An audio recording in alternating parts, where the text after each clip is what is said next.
मालूम है कि आज इतनी डर हो गया, इतना खौफ बन गया है पायरेसी का कि लोगों क्या है। तो this is first time a man of his calibre has been so supportive and he has understood the pain of a producer जिसकी पायरेसी हो जाती है दिन दहाड़े। हमें आपकी ज़रूरत है और ऐसा ही हमारा साथ देते रहिए। हमें लगता है कि कोई उम्मीद की किरण जाग गई कि आप हो तो हम जिंदा है।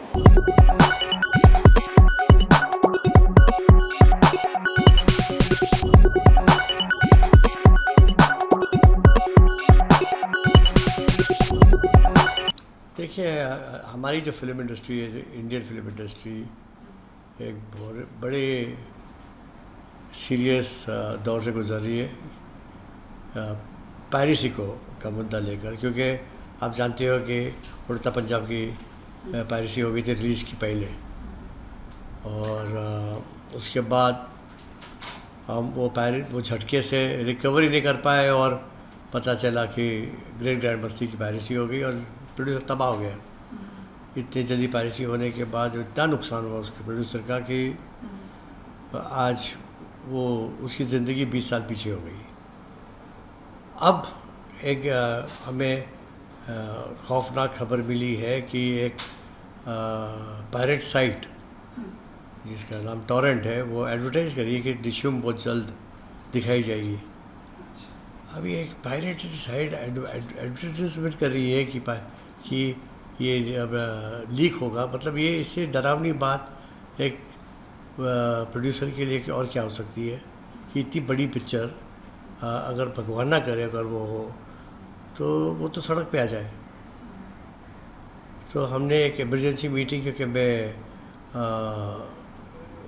फिल्म प्रोड्यूसर्स गिल्ड का प्रेसिडेंट हूँ, तो हमने एक इमरजेंसी मीटिंग हम बुलाई और हम सब प्रोड्यूसर्स, सीनियर प्रोड्यूसर्स मिले कि हम इसका क्या करें, क्योंकि हमारे मुल्क में ऐसे स्ट्रिंजेंट लॉज भी नहीं हैं जो जहाँ हमें प्रोटेक्शन मिले जैसे अमेरिका में है।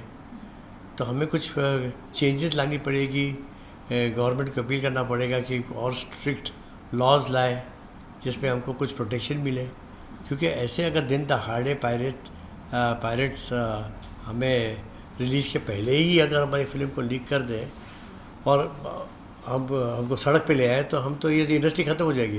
मुझे लगता है ये सिर्फ पायरेसी की बात नहीं है, ये कोई बहुत बड़ी साजिश है जो एक इंडियन फिल्म इंडस्ट्री को डिस्ट्रॉय करने के लिए बनाई जा रही है।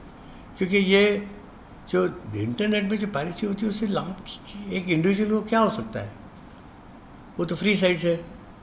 तो मुझे लगता है ये एक कैलकुलेटेड कोई एक ऑर्गेनाइज क्राइम सिंडिकेट ने हिंदुस्तानी इंटेलेक्चुअल एसेट्स को डिस्ट्रॉय करना, हिंदुस्तानी इंडस्ट्री को, इंडियन इंडस्ट्री को डिस्ट्रॉय करना एक उनका एक मोटिव होगा, जो एक बड़ी साजिश मुझे लगती है।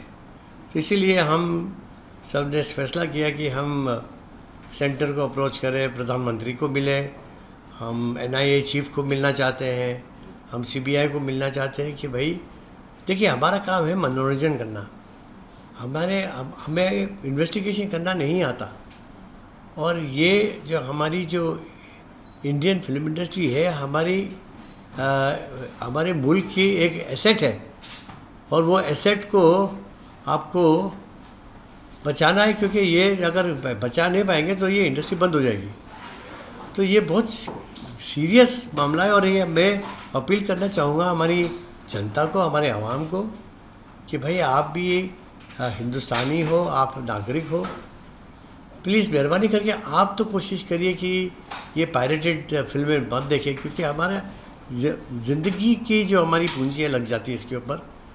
और आपके इस हरकत से एक बेचारा प्रोड्यूसर जो इतनी मेहनत से लगन से फिल्म बनाता है, अपना सब कुछ लगा देता है, पैसा लगा देता है, वो बर्बाद हो जाएगा, वो सड़क पे आ जाएगा। और आपकी इस हरकत से अगर कोई बर्बाद हो जाए वो शोभा देता है? मुझे नहीं लगता किसी को शोभा देता है। तो मैं एक अवेयरनेस पायरेसी के अगेंस्ट क्या लोगों को सिखाना पड़ेगा कि वो जो कर रहे हैं वो कितना बड़ा जुर्म है। क्या लोगों को लगता भी नहीं कि जो पायरेट जो डाउनलोड करके फ़िल्म देखते हैं उनको लगता ही नहीं कि वो कुछ गलत काम कर रहे हैं? तो उनको एक हमको शिक्षा देनी पड़ेगी कि भाई ये गलत चीज़ है, ये जो आप जो कर रहे हैं इसकी वजह से कि कोई परिवार बर्बाद हो सकता है, सड़क पे आ सकता है।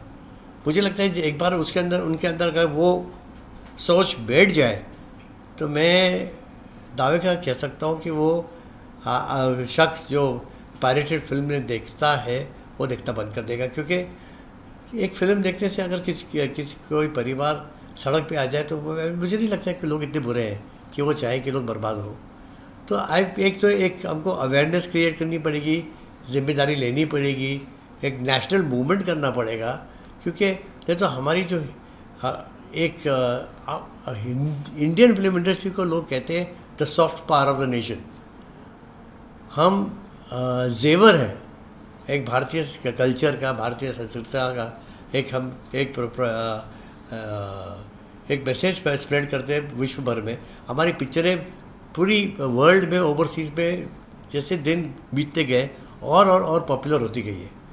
मुझे लगता है ये जो हमारी पॉपुलैरिटी जो बढ़ रही है उसके खिलाफ कोई साजिश कर रहा है और चाहता है कि ये इंडस्ट्री तबाह हो जाए, ये इंडस्ट्री बंद हो जाए, ताकि उनको उसका क्या फ़ायदा उनको मिलने वाला वो ही जाने।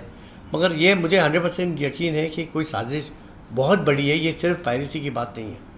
और मैं रिक्वेस्ट करूँगा गवर्नमेंट, सेंट्रल गवर्नमेंट को, हमारी जो एजेंसीज़ हैं, इंटेलिजेंस एजेंसीज़ हैं, कि भाई इसको बहुत एक इमरजेंसी मोड पे इसको एड्रेस करें। ये तो हर फ्राइडे कोई ना कोई प्रोड्यूसर सड़क पे आ जाएगा और वो दिन दूर नहीं है कि हमारी हिंदुस्तानी फिल्में बंद हो जाएगी। देखिए, मैं अभी उस मार्ग पे चलना नहीं चाहता हूँ कि फिर हम दोष दे सेंसर बोर्ड को, CBFC को, ये वो।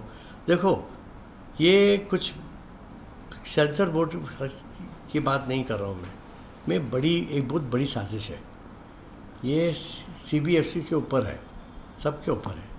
उल्टा CBFC ने अभी हमारी मदद की है। आज पहली बार ये इस पिक्चर को सर्टिफिकेट मिला है बिगर DVD हमने हैंड ओवर नहीं की। ऐसा कभी हिस्ट्री में नहीं हुआ। मैं शुक्रगुजार हूँ CBFC का कि उन्होंने फर्स्ट टाइम हिस्ट्री में बिगर DVD को डिपॉजिट किए सेंसर सर्टिफिकेट इशू किया। ये कितनी बड़ी बात है। तो अगर अब ये बात मैं अपलॉड करना चाहूँगा कि ये CBFC हमारी प्रॉब्लम को समझ रही है और वो हमें प्रोटेक्ट करने की उनकी एक इच्छा उन्होंने प्रूव करके दिखाई अपने एक्शन के साथ। तो मैं उनको अपलॉड करूँगा, इसमें मैं उनकी तरफ उंगली नहीं उठा सकता। वो पहले कुछ हुआ है, अभी वो इन्वेस्टिगेशन अभी देखो, मैं पहले हुआ है उस पर सेंसर को भी लिखा था, अभी वो लिखा था, मगर मेरे को नहीं पता है कि वो FCAT से हुआ है, क्योंकि वो दिल्ली में गया था DVD या ऐसा गया। वो ये साइबर क्राइम ब्रांच का डिपार्टमेंट है। हमारा काम है लोगों का मनोरंजन करना, और हम कैसे आप पे इल्ज़ाम लगा सकते हैं बगैर कोई ठोस सबूत के। तो ये जो हमारी जो इंटेलिजेंस एजेंसीज है उनको ये बात बहुत सीरियसली लेनी चाहिए, क्योंकि ये बात मामूली नहीं है। वो सोनी पिक्चर्स का प्रॉब्लम नहीं था, MPA जो वहाँ की जो बॉडी जैसे हमारी गिल्ड है, उनका सिर्फ प्रॉब्लम नहीं था। अमेरिकन गवर्नमेंट अपनी पूरी मिशनरी लगा दी CIA FBI को लेके, और उनको जाके हैकर्स को पकड़ा। ये सपोर्ट है अमेरिका का अपने हॉलीवुड फिल्म इंडस्ट्री के लिए। हम पूछना चाहते, हमारी जो नेता हैं उनकी हम सब इज़्ज़त करते हैं, और मैं दावे के साथ कह सकता हूँ कि वो हमारी तबाही नहीं चाहते हैं। मगर मैं उनके पास बहुत प्रॉब्लम्स हैं, बहुत इश्यूज़ हैं, मगर हमारा इशू भी बहुत सीरियस है। ऐसा नहीं हो कि जब तक आप जागे पेशेंट मरी जाए। हमने मैसेज भेजा, ये एक बात कल हुई है, हमने मैसेज भेजा। अभी वो भी बेचारे बिज़ी हैं, पार्लियामेंट सेशन चल रहा है, उनकी भी मजबूरियाँ हैं, क्योंकि देश के बहुत मुद्दे हैं जो बहुत सीरियस किस्म के हैं जो उनको एड्रेस करनी है। तो ऐसा नहीं कि उनके पास प्रॉब्लम्स नहीं है, बहुत प्रॉब्लम्स है। हमारी और एक प्रॉब्लम जुड़ जाएगी उनके हज़ारों प्रॉब्लम के साथ। पर हमारी खाली यही उनके साथ विनती है कि भाई हमारी प्रॉब्लम इतनी सीरियस है कि अगर अभी आप एक अर्जेंसी के साथ हमारे तरफ अगर ध्यान नहीं दे तो हम, ऐसा नहीं हो कि आप थोड़ा लेट जागे और हम ख़त्म हो जाए। वो बच गए, वो दिन दूर नहीं है कि अभी वो बड़ी फिल्मों को भी हो ये फिल्म छोटी नहीं थी, उड़ता पंजाब, ग्रैंड मस्ती छोटी नहीं, दृश्यम बहुत बड़ी पिक्चर है जिसके लिए अभी धमकी आ रही है, अभी तक हुई नहीं पा रही थी, मगर एक थ्रेट आया है। तो हम तो सीरियसली लेंगे ना, और ये अगर हम सीरियसली नहीं लेंगे तो 14 दिन के बाद मोहनजोदारो आ रही है, वो तो बहुत बड़ी पिक्चर है, रुस्तम आ रही है। तो अगर हम सोते रहे जैसे चंडू खाने में बैठे हुए हो तो फिर तो तबाही लिखी हुई है हमारे सर पे। हमें जागना होगा ना, शोर मचाना होगा, तो जाके आवाज़ पहुँचेगी लोगों के कान तक कि हाँ भाई बढ़ रहे हैं, हमको बचाओ। तो मतलब एक पैटर्न सेट हो गया ना, तो आपको और कितने मतलब और 10 लोग मरे उसके बाद आप जागोगे? आपके सामने अभी ये तीसरा पिक्चर का एक एडवर्टाइजमेंट शुरू हुआ है इतने शॉर्ट टाइम पे, उसके बाद भी आप आंख बंद करके कबूतर की तरह सोचो कि बिल्ली नहीं आ रही है, तो फिर तो आप बेवकूफ़ हो। रोज़ हिंदुस्तान में थिएटर बंद हो रहे हैं और रोज़ चाइना में 16 थिएटर खुल रहे हैं। अभी इससे बड़ी ट्रेजेडी और क्या हो सकती है?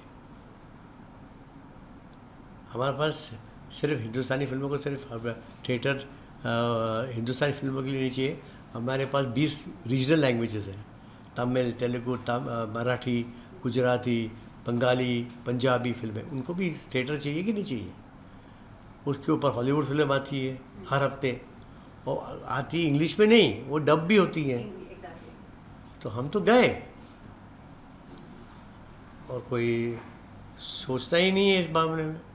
Indian producer save the tiger project की तरह एक बहुत जल्द ख़त्म होने वाला है, और मैं ये कोई पेसिमिस्ट नहीं हूँ, मैं बहुत ऑप्टिमिस्टिक आदमी हूँ, मगर मैं आपको एक रियल पिक्चर दिखाना चाहता हूँ, मेरी गवर्नमेंट को दिखाना चाहता हूँ कि अगर आप लोग अभी हमारे तरफ देखोगे नहीं तो वो दिन नहीं आए कि जब आप जागे हम रहे ही नहीं। तो उस वक्त जागने का मतलब क्या? दिन में मेरे कुछ 150-200 फ़ोटो निकलते हैं मेरे, लोग आते हैं, क्लिक करते हैं, कोई फ़ैन मिलता है, कोई आदमी आता है, कोई जर्नलिस्ट आता है, कोई आता है। अभी कौन सा ट्विटर में गया, कौन सा फेसबुक में गया, कौन सा किधर गया, मुझे क्या मालूम, उसका मैं ट्रैक थोड़ी रखता हूँ। चलो ठीक है। हाँ